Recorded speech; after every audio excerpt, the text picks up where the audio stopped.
I was standing in the break room at work, watching my coffee drip into the paper cup, when my phone started buzzing. 8 missed calls from my mother. 12 texts. My stomach dropped before I even read them. 3 weeks had passed since my grandmother's funeral. 3 weeks since I learned she'd left her house to me, and only me. Now my sister Heather and my mother were at my apartment door. My mother texted, and they weren't leaving until I agreed to sell the house and split the money. Heather needed $50,000 to start a lifestyle coaching business. Through the door, I could hear my mother screaming that I was selfish and destroying the family. I stood there frozen, staring at that door, realizing my family had turned against me over inheritance money I never even asked for. I turned the knob slowly, and there they stood. My mother Patricia held 2 suitcases. My sister Heather had a rolling bag and a leather portfolio tucked under her arm. Before I could say hello, they pushed past me into my small apartment. "We're staying until you do the right thing," my mother announced, setting her suitcases down in my living room like she was checking into a hotel. Heather was already spreading papers across my kitchen table. I walked over and saw a business plan, professionally bound with a glossy cover.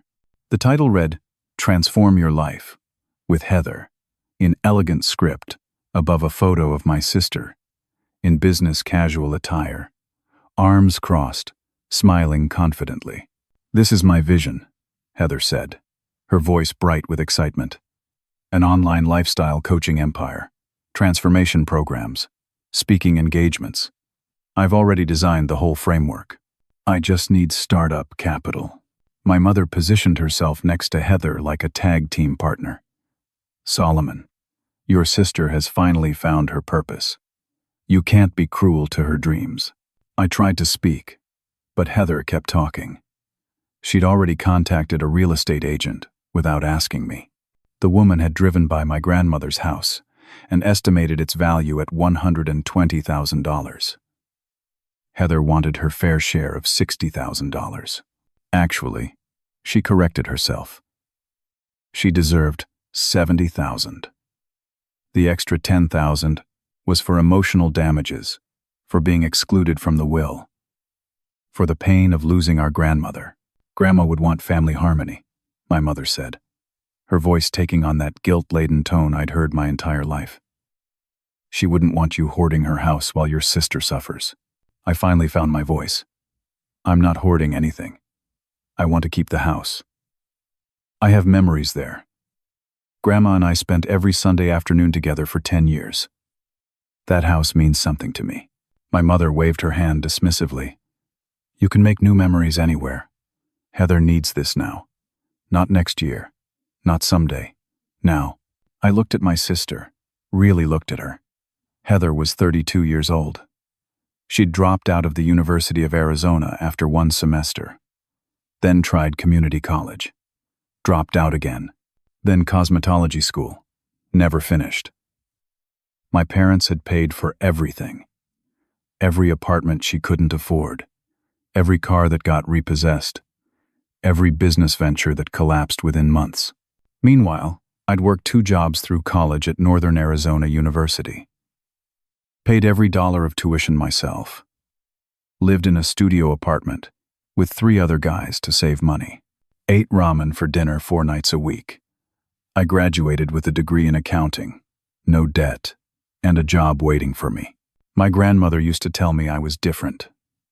Responsible. She'd say I was the one who understood the value of hard work. Now I knew why she'd left the house to me alone. Heather started crying, real tears streaming down her face. "I've finally found my purpose, Solomon. For the first time in my life, I know what I'm supposed to do. I'm good at this. I can help people transform their lives. Have you helped anyone yet?" I asked. She glared at me. "I'm building my brand. These things take time. But I can't launch without proper funding." My mother revealed the real problem then. She'd co-signed on a $15,000 loan for Heather's coaching certification program. They'd already spent the money. Website design, branding photography, course materials, business cards, All gone. If Heather's business fails, I'm responsible for that loan, my mother said. But it won't fail. Not if you help us. I felt trapped in my own apartment, my own home. The walls seemed to close in as Heather showed me her Instagram account. She had 200 followers. Every post was the same. Generic inspirational quotes overlaid on sunset photos. Selfies with captions about morning routines and manifesting abundance. Not a single post showed actual coaching work. No client testimonials. No before and after stories. Just empty motivation speak.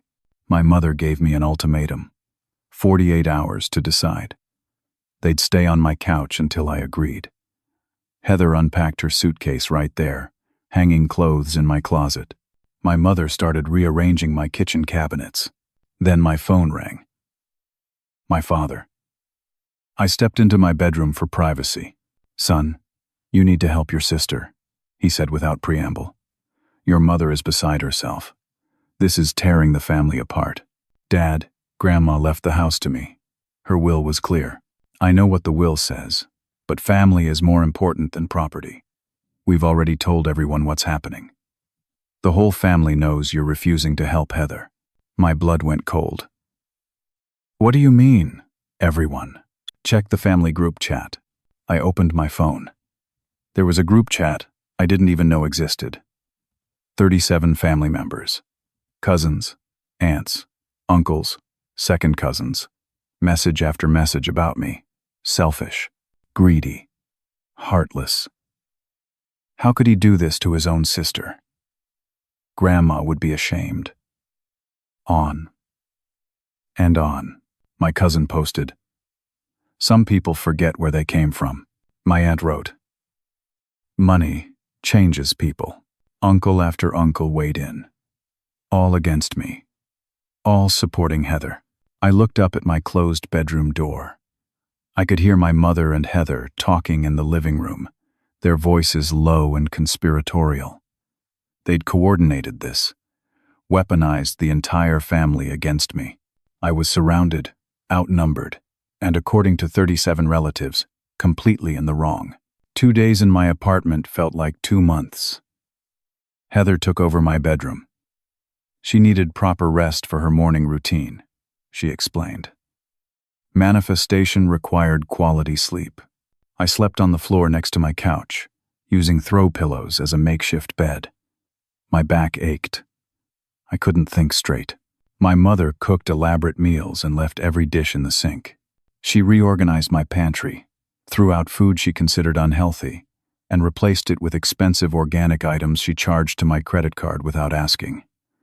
My home felt like enemy territory. I called in sick to work. My boss sounded annoyed. I'd never called in sick before, but I couldn't focus, couldn't function. My family had turned my life into a hostage situation. On the 3rd day, I secretly consulted an estate attorney. Her office was downtown, 20th floor of a glass building. She was maybe 50 years old, sharp eyes behind designer glasses. I showed her my grandmother's will. "This is ironclad," she said after reading it. "Your grandmother used excellent legal counsel. The house is yours. Period." Relief flooded through me. Then she continued. "However, family members can contest a will. They'll lose, but they can make the process expensive and miserable. If they claim undue influence or diminished capacity, you'll need to defend against it. Legal fees could reach $20,000, maybe more. You'd win eventually, but it would take months and cost a fortune." The relief evaporated. "So, what do I do?" She leaned back in her chair. "Sometimes keeping the peace costs less than being right. You might consider a compromise. Not legally required, understand. But practically speaking, it might save you money and stress in the long run." I left her office feeling defeated. Even winning meant losing. That night, I made an offer. I'd take out a home equity loan for $30,000. Give the money to Heather. Keep the house. Pay back the loan myself over time. Heather looked at me like I'd insulted her. 30,000? That's not even half of what I deserve. You're trying to cheat me. My mother shook her head sadly. After everything we've done for you, all the family dinners, all the birthdays, Christmas mornings, and you can't even split the inheritance fairly. It's not an inheritance for you, I said, my voice rising. Grandma left it to me. Just me. Exactly, Heather snapped. She cut me out. That's not fair. You should fix that. The family group chat exploded again. Someone had told everyone about my $30,000 offer. The messages called it insulting, offensive, proof that I didn't care about family. My cousin Jennifer posted on Facebook about toxic family members blocking your success. She didn't name me directly, but everyone knew. Then things got worse.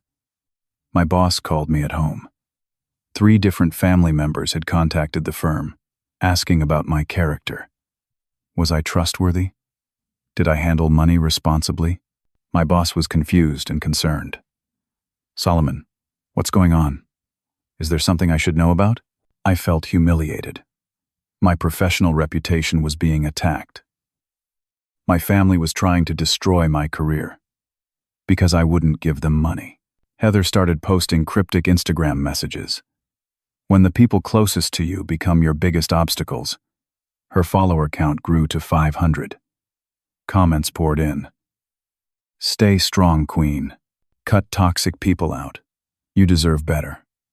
She was building her brand on my back, painting herself as the victim of a cruel brother. My mother revealed another truth. She was 3 months behind on her mortgage. She'd been counting on money from my grandmother's house to catch up. If I didn't help, she might lose her home too. You're willing to let your mother become homeless? She asked, tears in her eyes. My father called again. Your mother and I are fighting constantly because of this. Our marriage is falling apart. You're tearing this family to pieces, Solomon. I felt like I was drowning. The guilt pressed down on my chest. Maybe they were right. Maybe I was being selfish. Maybe keeping the house wasn't worth all this pain. Heather escalated. She showed me a draft email to local news stations. The subject line read, Man steals inheritance from sister. She'd written a whole story about how I manipulated our dying grandmother, isolated her from the family, and convinced her to leave everything to me. It was complete fiction, but it sounded believable. I'll send this unless you agree to sell, Heather said calmly. My girlfriend Amy called. My mother had contacted her too. Amy sounded confused and upset. Your family says you're being really difficult about some house. They seem really hurt. What's going on? I tried to explain, but it sounded weak even to my own ears. Amy said she didn't want to get involved in family drama, but I could hear the doubt in her voice. My own girlfriend was questioning me. I was exhausted, beaten down, isolated. Every person I cared about was either against me or pulling away. I looked at Heather and my mother sitting on my couch, united in their determination to break me. Fine, I heard myself say. I'll sell. Heather squealed and hugged me. My mother cried happy tears. The family group chat erupted with praise. He finally came around. About time. Family first. Messages of congratulation like I'd done something noble, instead of just surrendering. I signed a preliminary agreement with the real estate agent. She'd list the house next week. My mother and Heather packed their bags, satisfied. They'd won. That night, after they left, I sat alone in my apartment. It felt empty, violated. I'd lost something important, though I wasn't sure exactly what. My grandmother's house, my dignity, my sense of self. Then I noticed Heather had left her leather portfolio on my kitchen table. It was unzipped, papers stuck out. I shouldn't have looked, but I did. Inside, I found a lease agreement for a luxury apartment. Rent, $3,000 per month. Signed 2 days ago. And a purchase agreement for a new SUV, $45,000. with a handwritten note in Heather's writing. Success mindset requires success symbols. She'd already spent money she didn't have. The coaching business was never the real goal. This was about funding a lifestyle, an image, a fantasy version of success. I pulled out my laptop and researched the lifestyle coaching industry. The statistics were devastating.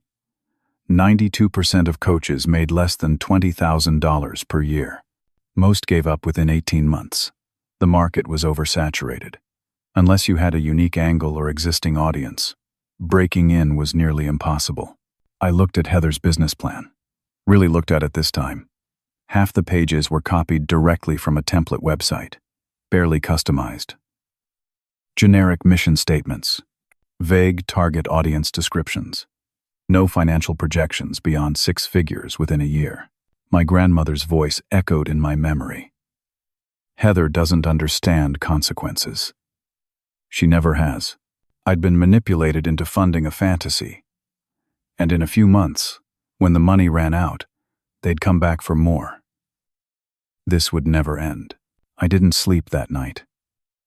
Those documents haunted me. By sunrise, I'd made a decision. I called the real estate agent at 8 in the morning. I need to cancel the listing. She sounded confused. Mr. Solomon, we signed a preliminary agreement. Preliminary means not binding, right? I changed my mind. There was a pause. Yes, you can cancel. But your family seemed very eager to sell. My family doesn't own the house. I do. I hung up and immediately called my lawyer. She answered on the 3rd ring, sounding surprised to hear from me so early. I told her about the documents, about my research, about my decision to keep the house. Good, she said simply. I was worried you'd cave. That house is yours. Don't let guilt rob you of what your grandmother wanted you to have. An hour later, my phone exploded. Heather and my mother had found out. The calls came one after another. I didn't answer. Then my mother showed up at my apartment again, pounding on the door. Solomon, open this door right now. I opened it. She stormed in, Heather right behind her. You can't back out, Heather shrieked. We had an agreement, a preliminary agreement that I'm canceling. You promised. She was crying again, but this time the tears looked calculated. I already made plans. I signed a lease. I pulled out the documents from her portfolio. I know. $3,000 a month and a $45,000 SUV. Where exactly were you planning to get that money, Heather? She grabbed for the papers, but I held them away. You went through my private things. You left your bag here. These were in plain sight. My mother stepped between us. This doesn't change anything. Your sister needs support. If she's investing in herself, that shows confidence. It shows delusion, I said. She hasn't earned a single dollar as a coach.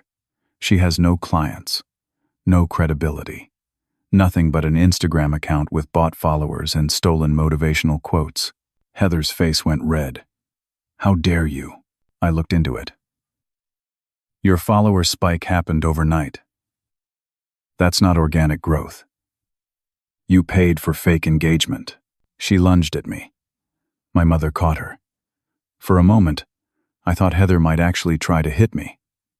Instead, she pulled out her phone. If you don't sell that house, I'll sue you. Promissory estoppel. I relied on your promise. I made financial decisions based on it. You're legally obligated now. She'd obviously Googled that. I almost laughed. You signed a lease before I agreed to anything. That's not my problem. My mother's voice dropped low and dangerous. You'll regret this, Solomon. We'll make your life hell. They left. But the threats weren't empty. Over the next week, the harassment intensified. My mother called me 17 times a day, left voicemails describing in detail how I was ruining the family, how my grandmother would be ashamed, how I'd never be forgiven. Heather posted daily on Instagram, vague references to betrayal, family members who show their true colors. the universe removing negative energy from your life. Her followers ate it up. She gained 300 more followers. Her victim narrative was becoming her brand. My girlfriend Amy grew more distant. We'd been together for 8 months. I thought we were solid. But the constant family drama wore on her. She started suggesting I just give them some money. Not the full amount, but something to make peace. Is this really worth losing your whole family? She asked over dinner one night.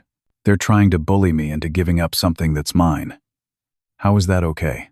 She picked at her salad. I just think you're becoming obsessed. This house is taking over your life because they won't leave me alone. Then give them something and end it. Compromise. I stared at her. You think I should reward their behavior? She put down her fork.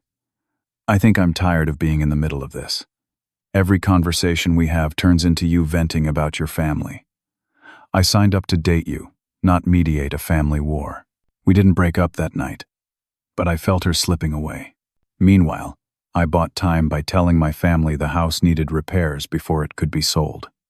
Foundation issues, roof damage.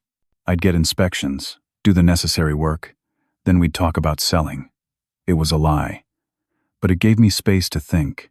My grandmother's neighbor, Mrs. Caldwell, called me out of the blue. She was 75, had lived next door to my grandmother for 30 years. I'd known her my whole life. Solomon, I need to tell you something, she said. Your sister visited your grandmother many times in those last few months. I could hear them through the walls sometimes. Heather was pressuring her, trying to get her to change the will. My stomach turned. What did Grandma say? She refused. Told Heather she'd made her decision, and it was final. Your grandmother told me once. She said Heather would waste an inheritance in less than a year. She wanted you to have the house because you'd appreciate it. Preserve it. Mrs. Caldwell offered to testify if Heather really did try to sue. I thanked her, felt validated, but also heartbroken. My sister had harassed our dying grandmother for money. Even then, she'd been plotting. The home inspector I actually hired found the house was in excellent condition. Only minor repairs needed. Maybe $2,000 total. But while examining the attic, he found something else. 3 boxes of my grandmother's personal items. Letters, photos, and journals. I sat in that attic for 4 hours reading. My grandmother had documented everything. Her thoughts on each family member. Her frustrations with Heather's constant requests for money. Her disappointment in my mother's enabling. Her pride in me for working hard and staying responsible. One entry, dated 2 months before she died. Heather came by again today. She cried and begged me to include her in the will. I told her no. She needs to learn that consequences exist, that you can't charm your way through life forever. Solomon is the only one who understands the value of what I'm leaving behind. He'll fight for it when I'm gone. I pray he stays strong. I cried in that attic. My grandmother had known this would happen. She'd prepared for it, documented it. She'd chosen me not just because I was responsible, but because she knew I'd have the strength to stand against the family. I moved into the house that weekend, packed up my apartment, canceled my lease. If I was going to fight for this place, I needed to live in it, make it mine. I called a family meeting at the house, told everyone to come Saturday afternoon. My mother, father, Heather. Time to settle this once and for all. When they arrived, Heather pulled up in her new SUV. Glossy white paint, temporary tags. My mother rode passenger. She wore new designer clothes, fresh salon hair, professionally done makeup. Where did you get money for all this? I asked. Heather smiled. Coaching clients. I told you I'd make it work. Show me the clients. They're confidential. Show me bank deposits, invoice records, anything proving you earned this money. She couldn't. My mother looked uncomfortable. I pressed harder. Where did the money come from, Mom? My mother broke. The tears came fast and real. She'd taken out cash advances on credit cards. $25,000 total. Gave it to Heather as a starter fund. Thought the house sale would let her pay it back before the interest accumulated. So you're in debt, I said slowly. Credit card debt at what? 20% interest. 24%, my mother whispered. Heather jumped in. If you just sell the house, we could fix everything. No, I said. This isn't about helping Heather's business anymore. This is about digging you both out of a hole you created. My father, who'd been quiet until now, spoke up. What hole? Patricia. What is he talking about? My mother couldn't look at him. The full truth came spilling out. She wasn't just behind on mortgage payments. She was $100,000 in debt. Credit cards maxed out. She'd been borrowing from their retirement account without telling my father. The coaching business loan was just the latest problem. My father's face went white. $100,000. How is that possible? I've been helping Heather, my mother said. She needed support. I thought eventually something would work out. For how long? 5 years. The room went silent.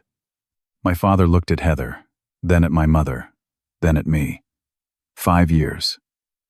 You've been lying to me for 5 years. I was going to tell you when we got the house money.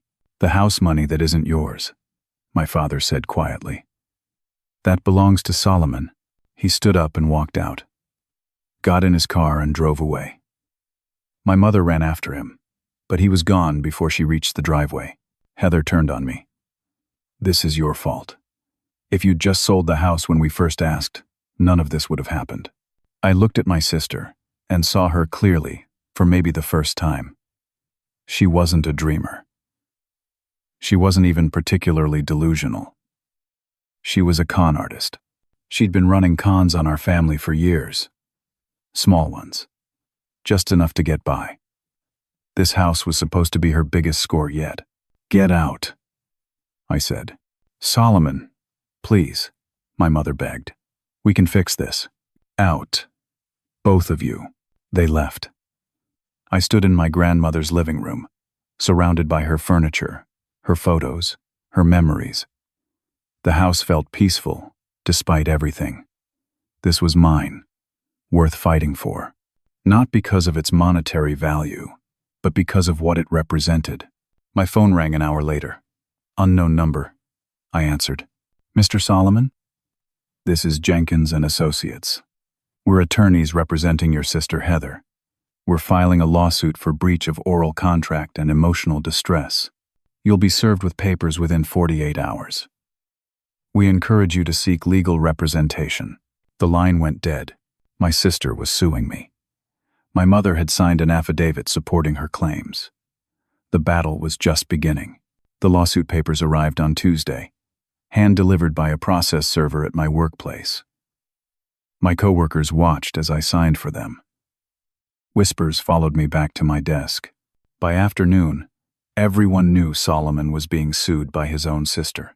The complaint demanded $60,000 for breach of oral contract, plus another $50,000 for emotional distress. Heather claimed I'd promised her inheritance money before our grandmother died, that she'd made financial decisions relying on that promise, that my refusal to follow through had caused her severe psychological harm. It was fiction, but it was filed in court with an official case number. I hired a defense attorney that week. Gregory Matthews, age 53, practiced estate law for 25 years. His retainer was $5,000. He read through Heather's complaint and shook his head. This is weak, he said. But weak doesn't mean free. Even defeating this will cost you $15,000 to $25,000 in legal fees. Can't she be punished for filing a frivolous lawsuit? Rarely. And Heather's attorney is working on contingency, which means they have nothing to lose by trying. They're hoping you'll settle just to make it go away. There was worse news. Heather had filed for an emergency injunction to freeze my grandmother's estate. She claimed I was dissipating assets. The judge granted a temporary freeze. I couldn't sell the house. Couldn't take out a home equity loan. Couldn't do anything until the case resolved. I was trapped. Discovery phase began. Both sides exchanged evidence. I provided my grandmother's will, her journals, Mrs. Caldwell's written statement, everything proving my grandmother wanted me to have the house alone. Heather provided text messages taken out of context, screenshots of family group chat discussions, a statement from my mother claiming she'd heard me promise to share the inheritance, and statements from 3 relatives, swearing they'd heard me say the same thing at the funeral. I knew for a fact those relatives weren't at the funeral. I had photos. A guest book, everyone signed. Their names weren't there. But now, they were willing to commit perjury for Heather. Then, the media got involved. A local news reporter contacted me for comment on the sibling inheritance battle. I declined. Heather didn't. She gave a tearful interview about how her brother had inherited everything and left her with nothing. She talked about our grandmother's house, its value, how she'd been excluded from the will for no reason. The story aired during evening news. Family inheritance battle turns ugly was the headline. They showed Heather crying on camera, showed my grandmother's house, showed court documents with my name, but they didn't show the full will, didn't explain my grandmother's clear intentions, just presented it as a greedy brother versus a victimized sister. My workplace got calls. Angry people demanding I be fired. My boss called me into his office. Clearly uncomfortable. "Solomon, this is affecting the company's reputation. We've had clients asking questions. I need you to take unpaid leave until this situation resolves. You're suspending me because my family is suing me? I'm protecting the firm. Once this is settled, we'll revisit your employment status." I walked out of that office knowing my job was gone. Even if they technically rehired me, I'd never be trusted again. My career was another casualty in Heather's war. The bills piled up. Attorney fees, court costs, living expenses. I was burning through my savings with no income. The house remained frozen. I couldn't access its value even if I wanted to. My mother's house entered foreclosure. Her mortgage company filed the paperwork. She had 60 days to either catch up on payments or lose the home. She called me daily, sometimes hourly, begging for help. "Please, Solomon, I'll lose everything. Just give us something to get through this. You created this problem, Mom." "I didn't. I'm your mother. And you're helping Heather sue me." She had no answer for that. My father filed for divorce. I learned about it through the family grapevine. He'd moved out, rented an apartment downtown, hired a lawyer. He called me once to apologize. "I should have stopped this years ago. I knew your mother was giving Heather money. I thought it was a few thousand here and there. I didn't know the real numbers. I was blind." "It's not your fault, Dad." "It is, though. I enabled it by not paying attention." "I'm sorry, son. I'm sorry you're going through this." We talked for an hour. The first real conversation we'd had in years. He offered to testify for me in court if it helped. I thanked him, but said I didn't want to drag him deeper into the mess. Then I got a call from Heather's landlord. Apparently, she'd listed me as an emergency contact without permission. She was 3 weeks late on rent. The lease had started barely a month ago.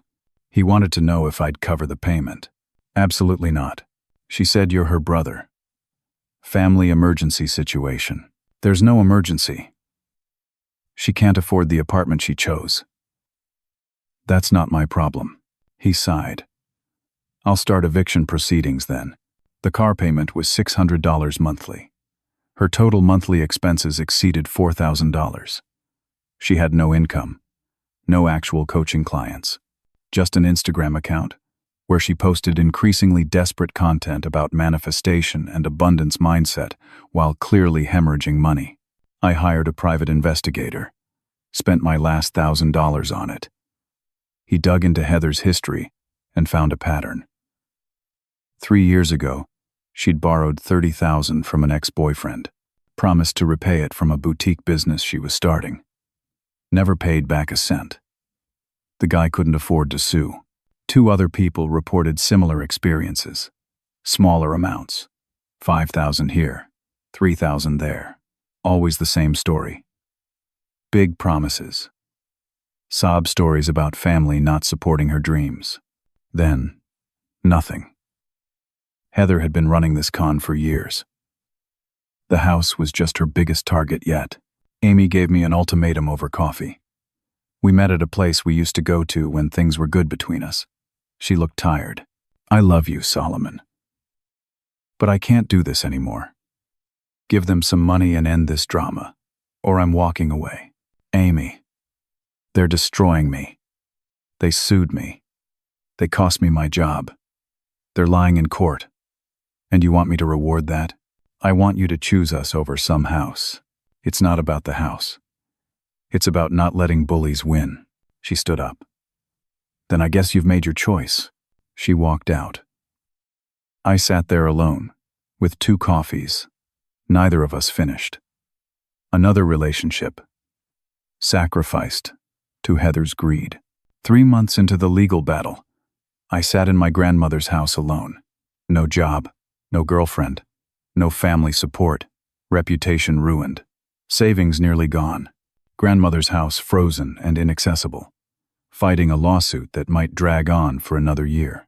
I looked around the living room at my grandmother's things, her chair where she'd sit reading every evening, her bookshelf full of mysteries and biographies, her piano that she played every Sunday morning. This house held 40 years of her life. She'd raised my father here, hosted Thanksgiving dinners, celebrated birthdays and graduations. She'd wanted me to preserve it, protect it. But the cost was destroying me. Then the certified letter arrived. Heather's attorney had amended the complaint. New claims. Now she alleged I'd financially abused our grandmother, isolated her from family, manipulated her into changing her will through undue influence. She wanted the will overturned entirely, and the estate split equally among all grandchildren. It was all lies. Vicious, calculated lies. But it was filed in court. Part of the official record. My reputation wasn't just damaged. It was obliterated. The extended family who'd apologized quietly before now stayed silent. Nobody wanted to be associated with someone accused of elder abuse, even though it was false.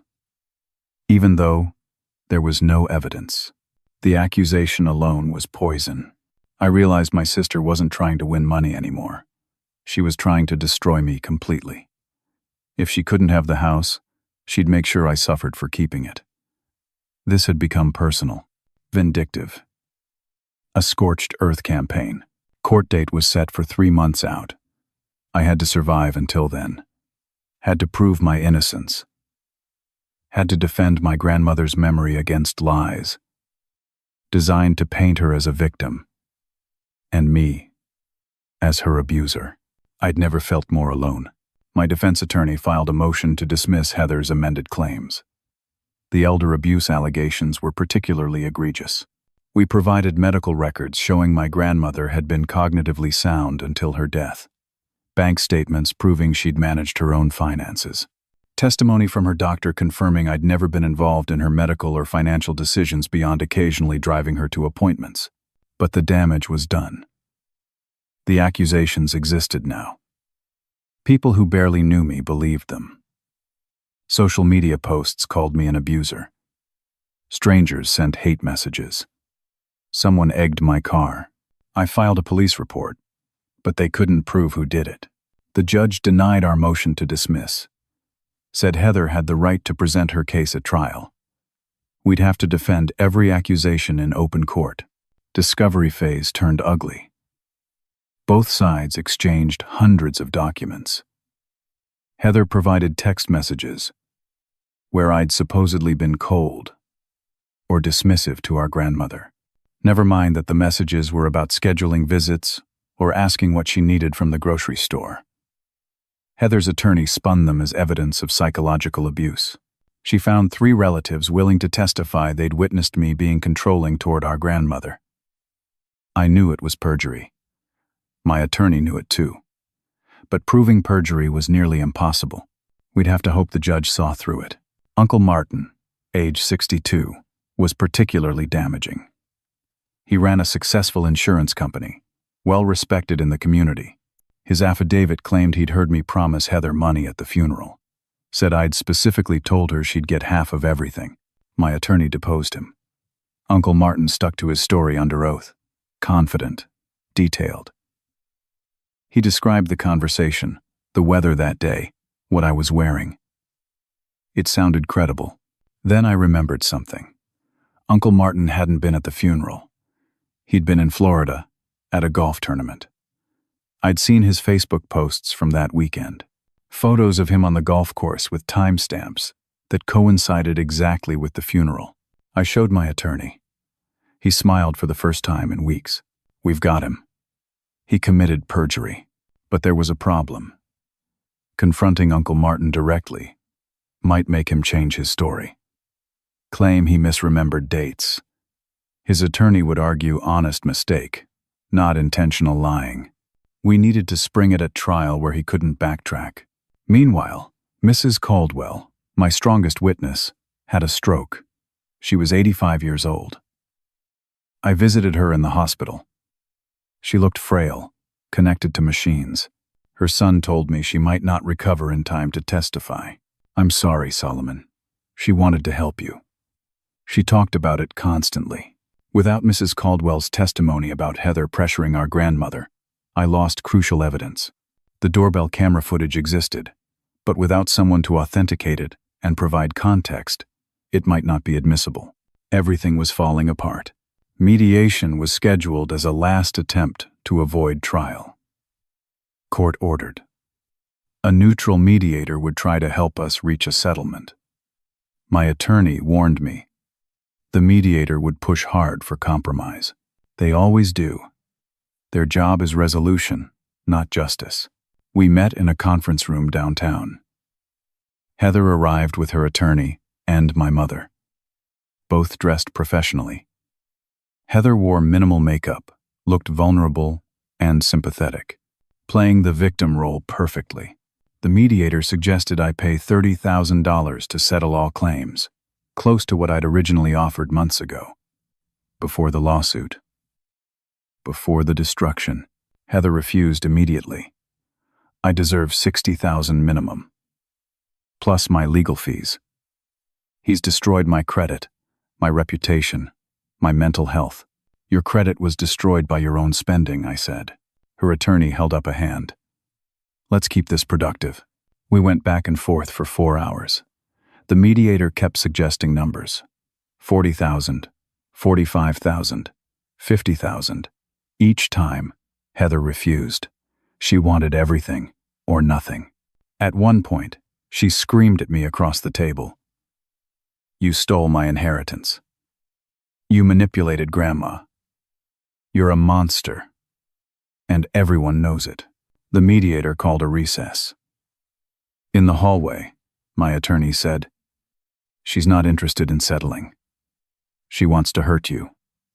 We're going to trial. Mediation failed officially. Trial date confirmed, for 6 weeks out. The character assassination continued. Heather's attorney filed court documents, claiming I'd been financially abusing our grandmother for years, that I'd isolated her from family gatherings, that I'd convinced her she couldn't trust anyone but me. None of it was true. But mud sticks. People read headlines, not rebuttals. The accusations became truth.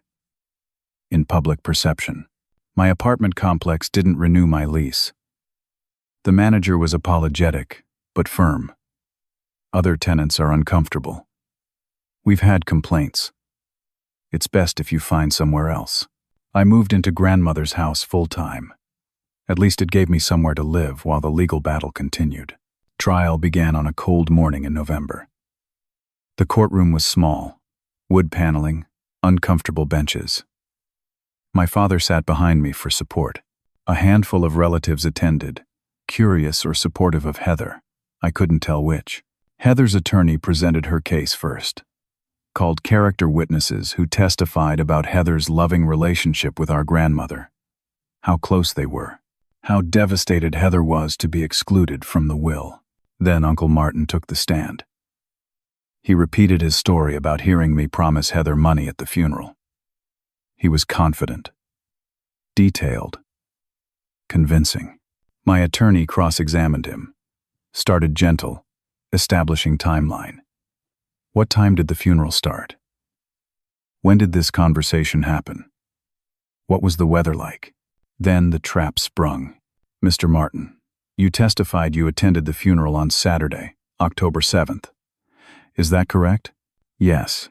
And you witnessed this conversation between Solomon and Heather? Absolutely. My attorney presented a folder. I'm showing you Exhibit 23. These are screenshots from your Facebook account, posted on October 7th. Can you identify the location? Uncle Martin's face went pale. The images showed him on a golf course in Florida, time-stamped exactly during the funeral hours. I might have gotten the date wrong. You might have? You gave very specific details about the weather, the conversation, what Solomon was wearing. But now you're not sure of the date. It's possible I attended a different service, or talked to them another time. There was only one funeral, Mr. Martin. And you weren't there. Were you? Silence. Mr. Martin, are you lying under oath? Heather's attorney objected. The judge sustained it, but the damage was done. Uncle Martin was exposed as a liar. His entire testimony was worthless. The judge looked furious. Mr. Martin, I'm ordering you to consult with an attorney about potential perjury charges. You're dismissed. Uncle Martin left the courtroom looking sick. Heather looked panicked. Her key witness had just destroyed her credibility. Day 2 of trial brought a surprise. Heather's attorney called Amy, my ex-girlfriend, as a witness. I was shocked. We hadn't spoken in months. Amy testified that I'd been obsessed with keeping the house, that I'd chosen property over family relationships, that I'd seemed cold and calculating throughout the dispute. On cross-examination, my attorney asked one simple question. Miss Amy, who contacted you to testify today? Heather did. And did she offer you anything in exchange for your testimony? Amy hesitated. She said once the house sold, there would be enough money that everyone could benefit. She mentioned $5,000 as a thank you for supporting her. So she promised you money if she won this case? It wasn't like that. But she did promise you money. Yes or no? Yes. The judge interrupted. This witness is excused. And I'm noting for the record that witness tampering is a serious allegation. Amy left the courtroom crying. I felt nothing watching her go. She'd been corrupted by the promise of money just like everyone else. My attorney called witnesses. Grandmother's doctor testified about her mental competence. Her pastor read a letter she'd left with him, written specifically in case the family fought over her will. It detailed her reasoning, her love for me, her disappointment in Heather's choices. We showed bank records proving Heather had borrowed and lost over $80,000 from family members over 5 years. Proved she had no legitimate coaching business. No clients. No income. Just an expensive lifestyle funded by lies. The doorbell camera footage played in court. Watching it was painful. My grandmother's voice, weak but firm, telling Heather no, over and over. Heather crying, manipulating, finally threatening to contest the will. Several relatives in the courtroom cried watching it. They'd believed Heather's victim story. Now they saw the truth.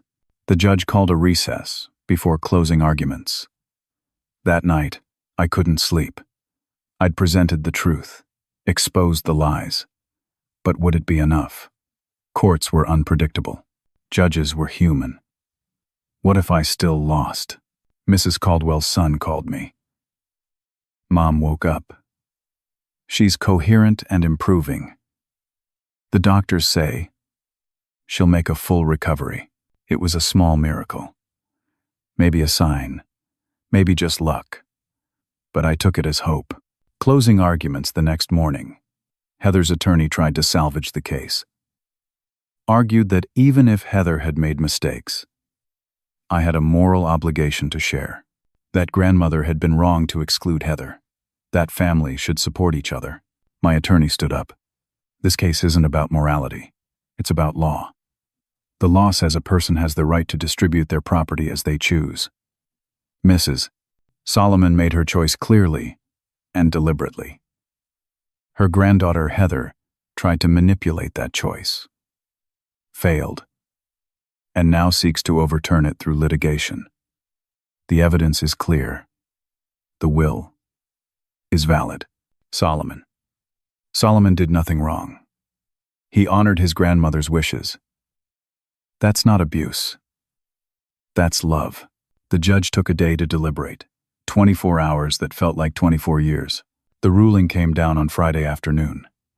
I sat in the courtroom, father beside me, hands shaking. The judge read her decision. This court finds the plaintiff's claims meritless and brought in bad faith.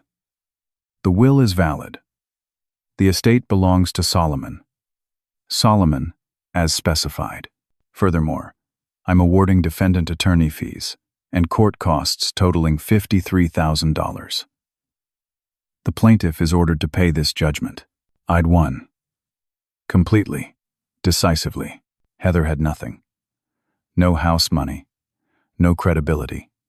And now a $53,000 judgment she could never pay. She ran from the courtroom sobbing. My mother followed her. My father hugged me. A few relatives congratulated me. Most left quickly, embarrassed they'd supported the wrong side. Outside the courthouse, reporters waited. I gave a brief statement. I honored my grandmother's wishes.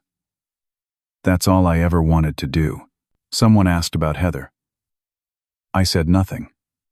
Let her attorney handle the questions about the judgment, the perjury investigation, the consequences of her lies. I walked to my car feeling lighter than I had in months. The battle was over. I'd survived. The house was truly mine now. But as I drove home, I thought about the cost. Job gone, girlfriend gone, family destroyed, months of stress and fear. Even winning felt like losing. The house stood waiting. My grandmother's house. My house now. Legally, and finally mine. I walked inside and sat in her favorite chair. Looked around at her books, her photos, her life preserved in furniture and memories. I kept my promise, Grandma, I said to the empty room. I stood strong like you asked. For the first time in months, I cried. Not from sadness, from relief, from exhaustion, from the weight of finally being able to breathe. The worst was over. Now came the aftermath. Mrs. Caldwell left the hospital 3 weeks after my trial victory. I visited her at home, brought flowers and groceries. She looked thin but determined. Physical therapy was helping her regain strength. I'm sorry I couldn't testify, she said. You helped more than you know. Your son mentioned security cameras? Her eyes lit up. The doorbell camera. I installed it 2 years ago after someone stole a package. It faces toward your grandmother's front door. Everything saves to the cloud. Her son helped me access the footage. 2 years of recordings. I spent an entire weekend reviewing it at high speed, watching people come and go from my grandmother's house. Then I found gold. Months of footage showing Heather's visits. The audio captured full conversations through the doorbell camera's microphone. Heather pressuring. Just add me to the will. 50-50. That's fair. My grandmother refusing. Solomon earned it. You've squandered every opportunity I've given you. Heather crying, manipulating. I'm your granddaughter. Don't you love me? Love isn't about money, sweetheart. It's about character. And yours needs work. One particularly damning video showed Heather yelling. Fine. When you die, I'll contest it. I'll make Solomon's life hell until he gives me what I deserve. My grandmother's response, firm despite her frail voice. He'll fight you, and he'll win. Because he's stronger than you know. I sat back from the computer screen, tears streaming. My grandmother had known, had predicted everything, had faith in me when I'd barely had faith in myself. Though the trial was over, this evidence proved Heather had planned the lawsuit before our grandmother even died. Proved her malice. Proved her calculated deception. My attorney was excited when I showed him. This changes things. We can file for sanctions, get the judgment increased, possibly pursue criminal charges for fraud. But I didn't want more court battles. The judgment already stood. $53,000 Heather would never be able to pay. Her credit was destroyed for at least 10 years. That was consequence enough. Heather's desperation became public over the following weeks. Her attorney withdrew from her case, unwilling to be associated with the perjury scandal. Uncle Martin faced investigation by the state bar since he'd lied in court during a civil proceeding. Heather tried calling me. I blocked her number. She sent emails. I filtered them to spam. She showed up at the house once. I called the police for trespassing. They removed her and warned her not to return. My attorney obtained a restraining order. Heather was required to stay at least 300 feet from me or the house. She violated it twice in the first week, showing up at my new job screaming about injustice. Both times she was arrested. Both times my mother bailed her out using borrowed money. The financial consequences for both of them were catastrophic. My mother officially filed Chapter 7 bankruptcy in December. She lost her house to foreclosure, had to sell her car to cover moving costs. Her credit score dropped below 400. She moved in with Heather, who was still clinging to the luxury apartment despite being evicted. They lasted 2 weeks before the sheriff's deputies physically removed them and their belongings to the curb. The SUV got repossessed from the apartment parking lot. Heather posted a tearful video on Instagram about corrupt banks and systemic injustice. Her followers, seeing through the victim act, started unfollowing in droves. Comments turned critical. Maybe get a real job instead of scamming people. Your brother was right about you. She deleted the account entirely. Her coaching empire dream died without a whisper. Both Heather and my mother ended up moving into my father's basement. He was technically still married to my mother during the divorce proceedings, so he couldn't legally prevent it.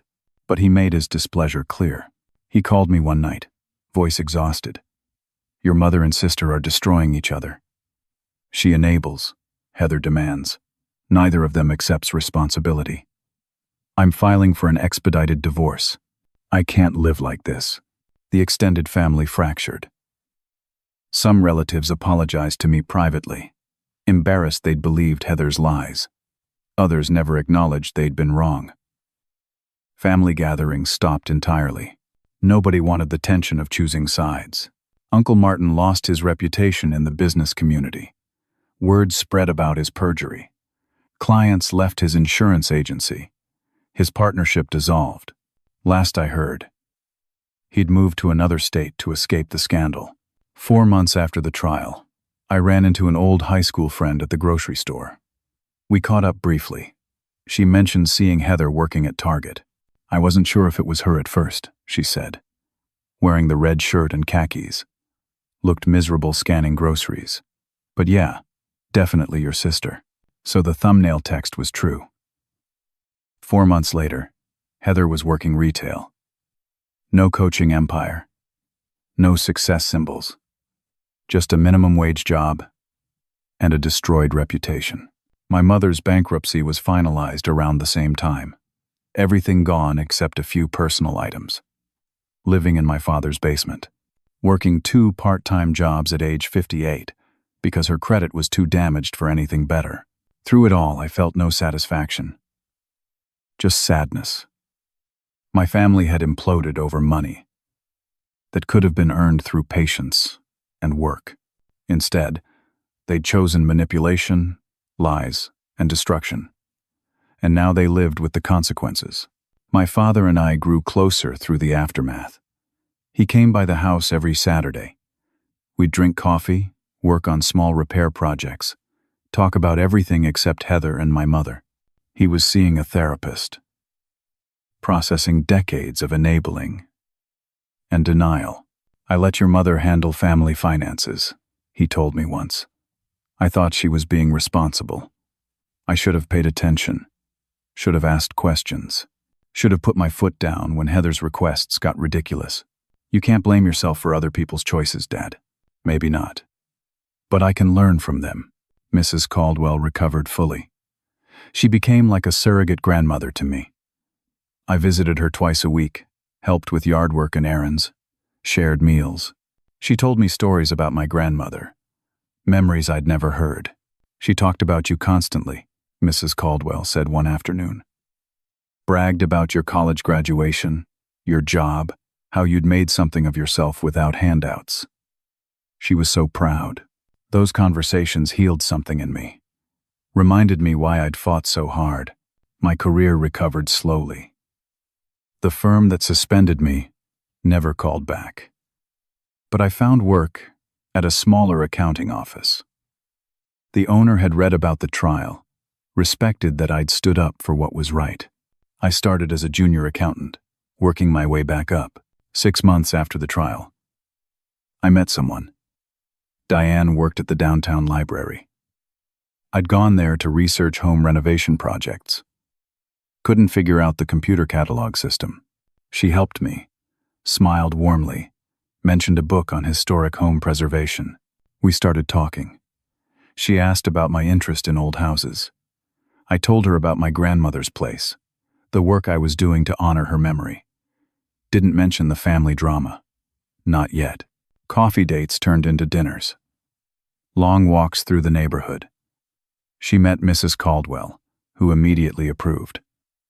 "This one has sense," Mrs. Caldwell whispered to me. 3 months into dating, I told Diane everything. The inheritance battle, the lawsuit, the family destruction. I showed her news articles, court documents, explained every ugly detail. She listened quietly. When I finished, she said, "You stood up for what was right. That takes real courage. Most people would have caved just to avoid conflict. I lost almost everything." "No.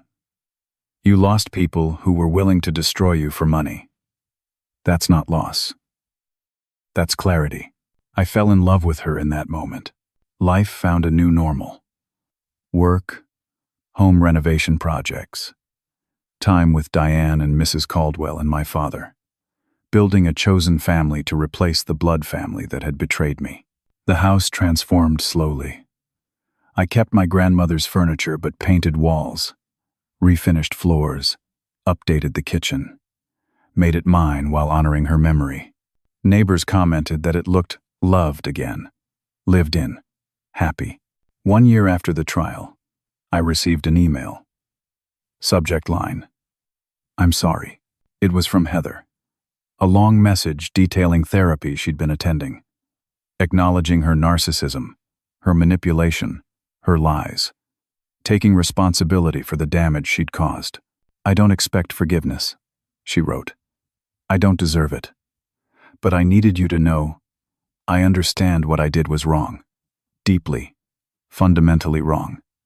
I destroyed our family. I destroyed myself. And I'm trying to become someone better. Someone Grandma would have been proud of." I read the email 3 times, showed it to Diane, to my father, to Mrs. Caldwell. Everyone said the same thing. "Only you can decide how to respond." I thought about it for a week. Finally replied, "Thank you for the apology. I hope you find peace. I'm not ready for more than this." I left the door slightly open. Not forgiveness. Not reconciliation. Just acknowledgement that people can change. Maybe. Someday. My mother's journey was different. Monthly coffee dates continued. She worked hard, attended support groups for enabling behaviors, slowly paid down debts. Our relationship remained cautious, but improved incrementally. She asked to see the house one Saturday. I hesitated but agreed. Her visit was emotional. She cried in every room, touching furniture, looking at photos. She knew what she was doing. "Leaving it to you," my mother said finally. "You were the right choice. I see that now." It was the first time she'd validated my grandmother's decision. A breakthrough neither of us had expected. The extended family never fully reconciled. Some cousins stayed in touch. Most didn't. Family reunions stopped happening. I didn't miss them. I'd built something better. A chosen family based on respect and authenticity, rather than obligation and guilt. Thanksgiving at my house became tradition. Mrs. Caldwell, her son and his family, Diane, my father. Small gatherings, meaningful, drama-free, the way holidays should be. I started journaling, like my grandmother had. Writing down lessons learned, thoughts on family and loyalty and consequences. One entry summed it up. Boundaries aren't cruel. Enabling is. Standing firm doesn't make you selfish. It makes you strong. Some people will never understand sacrifice, only entitlement. Protecting someone's legacy is an act of love. 2 years after my grandmother's death, I stood on the porch she'd loved. Diane sat beside me, coffee in hand. My father was inside fixing a loose cabinet. Mrs. Caldwell waved from her yard. I looked at the house, the life I'd built. Thought about my grandmother's sacrifice, her faith in me. Realized I hadn't just inherited property. I'd inherited responsibility, legacy, purpose. The house stood as testament. Some things are worth fighting for.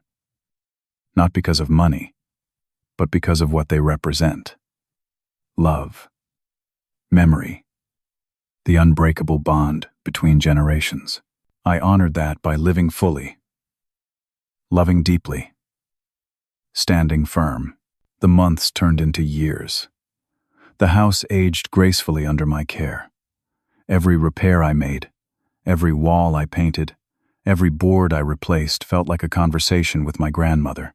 I imagined her watching, approving, proud that I'd stood strong when it mattered most.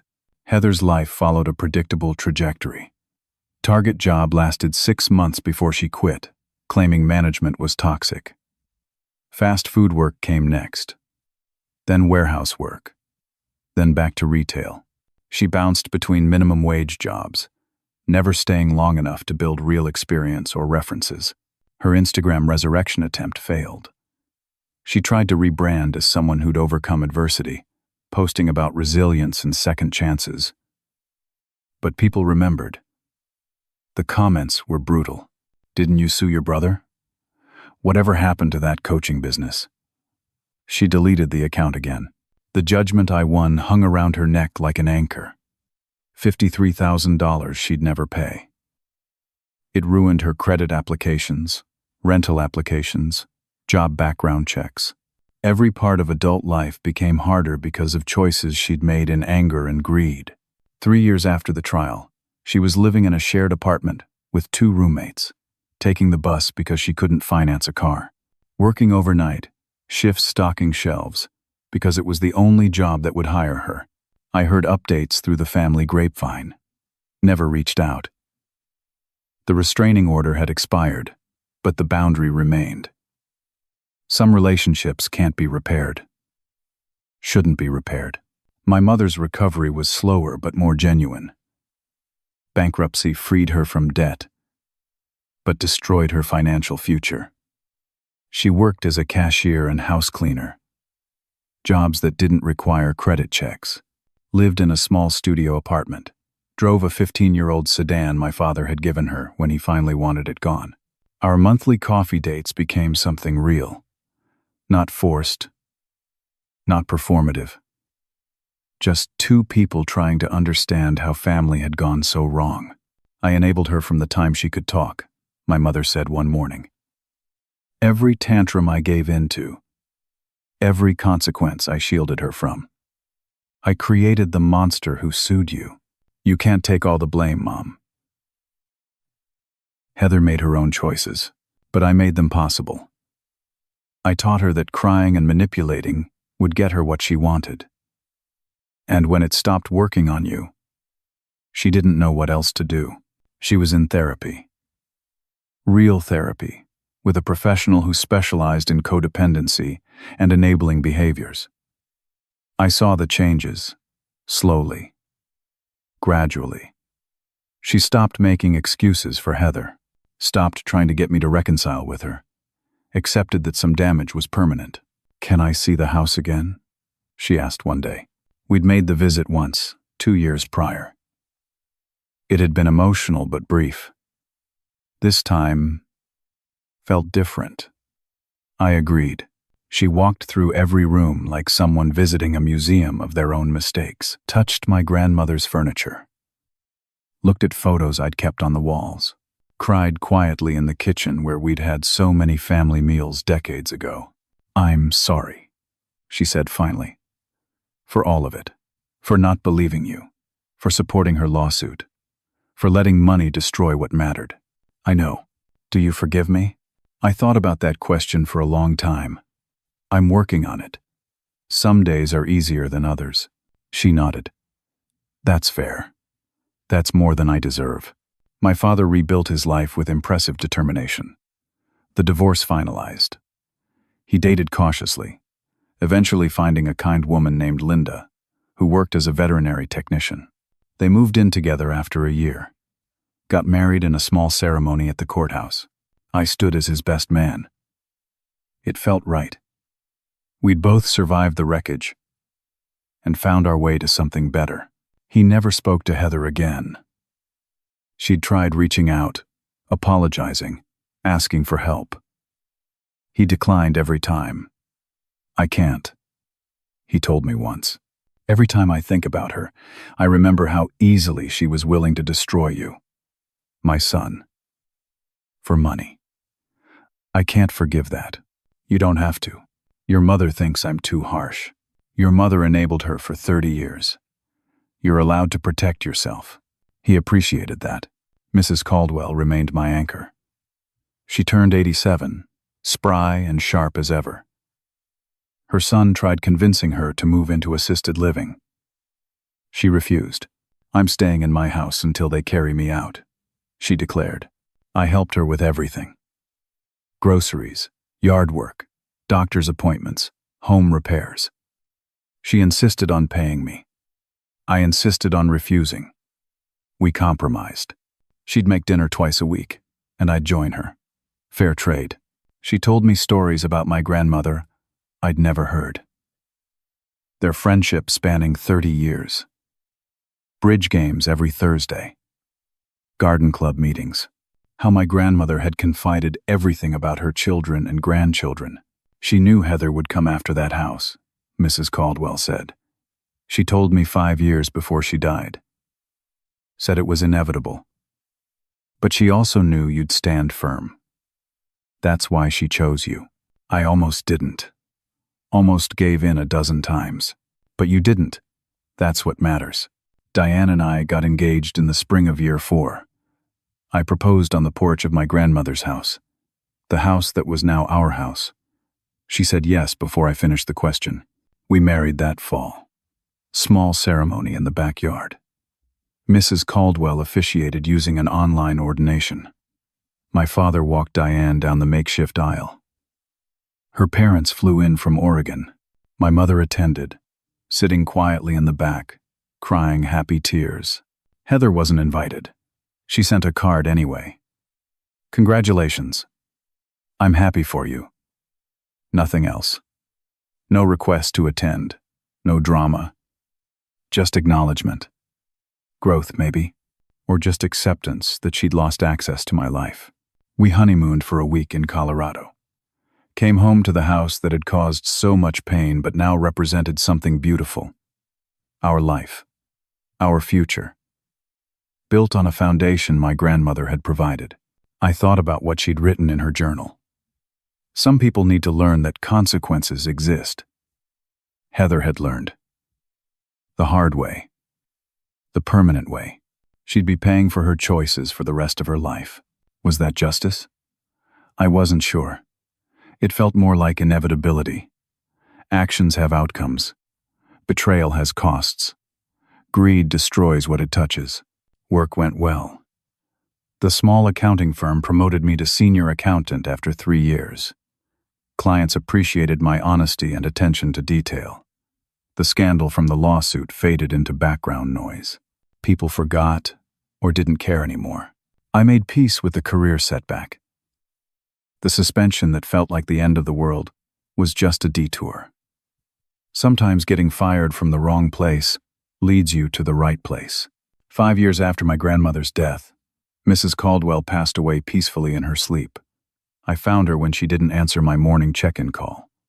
She looked peaceful, like she'd simply decided it was time. Her son inherited the house, put it up for sale. I bought it immediately, paid full asking price, didn't negotiate. That house represented history, connection, my grandmother's best friend watching over me. Diane and I renovated it slowly, turned it into a rental property, found a young family who needed affordable housing. The rent we charged barely covered the mortgage, but that wasn't the point. Mrs. Caldwell would have wanted someone to love that house the way she had. I kept her doorbell camera, the one that had saved me in court, installed it on my own house as a reminder. Truth has power. Documentation matters. Always protect yourself. The extended family remained fractured. Some cousins stayed in touch. We'd meet for coffee occasionally, carefully avoiding topics like inheritance or family drama. Others I never heard from again. Uncle Martin moved to Texas and disappeared from our lives entirely. I stopped attending family events, built my own traditions instead. Thanksgiving and Christmas at our house. Friends and chosen family only. No obligation, no guilt, no hidden agendas. Life became remarkably normal. Work, home projects, time with Diane. Quiet evenings on the porch reading. Saturday mornings at the farmer's market. Sunday dinners with my father and Linda. The drama faded into memory, something that happened years ago. A story I'd tell occasionally when someone asked about the house. Yeah, my family sued me for it. I won. Now it's mine. And life is good. Simplified. Sanitized. The real story was too complicated for casual conversation. Heather remained on the periphery of my awareness. I heard updates occasionally. She'd found a steady job finally. Assistant manager at a grocery store. Not glamorous, but stable. Still living with roommates. Still taking the bus. Still paying the price for choices made in anger. Her apology email from years earlier remained the last direct communication. I never responded beyond that one brief acknowledgement.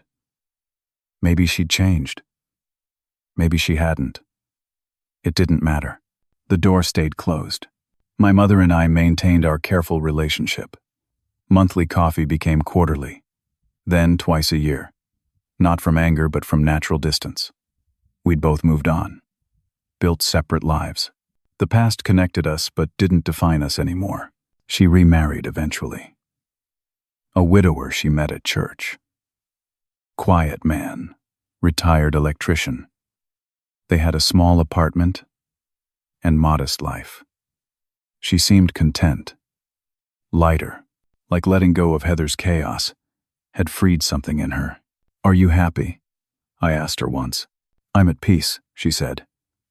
That's better than happy. 7 years after the trial, Diane and I had our first child, a daughter. We named her Eleanor, after my grandmother. Holding that baby in the house my grandmother left me felt like completing a circle. 4 generations connected through a building, and the love that had preserved it. My mother met her granddaughter once. Held Eleanor carefully, crying. She has your grandmother's eyes. She whispered. Yeah, she does. My father was a devoted grandfather. Visited weekly. Built toys in his garage workshop. Spoiled Eleanor appropriately. His wife Linda was equally loving. Our daughter had grandparents. Not the ones I'd expected, but the ones who showed up. Heather never met Eleanor, never asked to. I heard through the family grapevine that she'd moved to another state. Arizona, someone said. Starting fresh somewhere nobody knew her story. I hoped it worked out. Not for my sake. For hers. Everyone deserves a chance to become someone better. The house continued to age gracefully. We updated systems as needed. Painted every few years. Replaced the roof in year 8. Fixed the foundation in year 10. Each repair was an investment in history, in memory, in the legacy my grandmother had trusted me to preserve. I thought about her often, wondered what she'd think of how things turned out. The family destroyed, but rebuilt differently. The house standing strong. Her great-granddaughter playing in rooms she'd walked through for 40 years. I'd kept my promise. Stood firm when it mattered. Protected what she'd given me. Not just the house, but the lesson behind it. Some things are worth fighting for, not because they're valuable financially, but because they represent something deeper. Love, sacrifice, the bonds between generations. Heather worked at Target for those 4 months, exactly as the thumbnail had warned. My mother filed bankruptcy exactly as predicted. The consequences were real and lasting. Justice wasn't dramatic. It was simply accountability, playing out over years. Did I win? In court, yes. Legally, definitely. But the real victory was quieter. Building a life of integrity. Honoring a promise to someone who'd believed in me. Standing up to bullies, even when it cost everything. The house stood as testament, not to property or money, but to the idea that some things matter more than keeping peace. That boundaries aren't cruelty. That saying no to manipulation is an act of love. To yourself. To truth. To the memory of someone who saw your worth. I taught Eleanor about her great-grandmother as she grew. Showed her photos. Told her stories. Explained that this house was a gift earned through standing strong when others wanted me to break. "Why didn't you give them the money?" she asked once, maybe 6 years old. "Because it wasn't about money, sweetie. It was about doing what's right, even when it's hard." Was it very hard? The hardest thing I've ever done. But you did it anyway. Yes. Because your great-grandmother believed I could. And I couldn't let her down. Eleanor hugged me. "I'm glad you didn't let her down." "Me too, kiddo. Me too." The years continued. Life moved forward. The past became history rather than open wound. I still thought about that moment when I almost gave in. Almost sold the house just to make it stop. How close I came to betraying everything my grandmother had wanted. But I hadn't. And that made all the difference. Not everyone gets a happy ending. But some of us get peace. Clarity. The satisfaction of knowing we stood for something when standing was hardest. The house would pass to Eleanor someday. Another generation. Another chance to choose integrity over convenience. I'd teach her what my grandmother taught me. That some things are worth protecting, worth fighting for, worth the cost. And if her own family ever turned against her over it, she'd have my story as proof that standing firm is survivable. That consequences teach what compassion can't. That love sometimes means saying no. The sun set over the porch, where my grandmother used to sit. Where I proposed to Diane, where I now sat with my daughter, reading stories about strong women who didn't back down. This house, this life, this legacy. All because one woman believed in me enough to give me something worth fighting for, and I loved her enough to fight. That's not cruelty. That's not selfishness. That's love in its most honest form. So here's my question for you.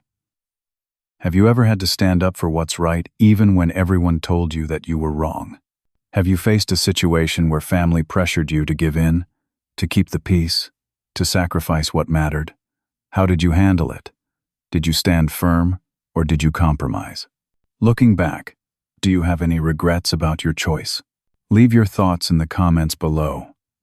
Your story might help someone else who's facing their own impossible decision right now. If this story resonated with you, please hit that like button. Subscribe to hear more stories about real people facing difficult choices. Share this with someone who needs to hear that standing up for yourself isn't selfish. Sometimes, it's the bravest thing you can do. Thank you for listening to my story. I hope it reminded you that your boundaries matter, your integrity matters, and honoring the people who believed in you matters most of all. Take care of yourselves. Protect what's precious.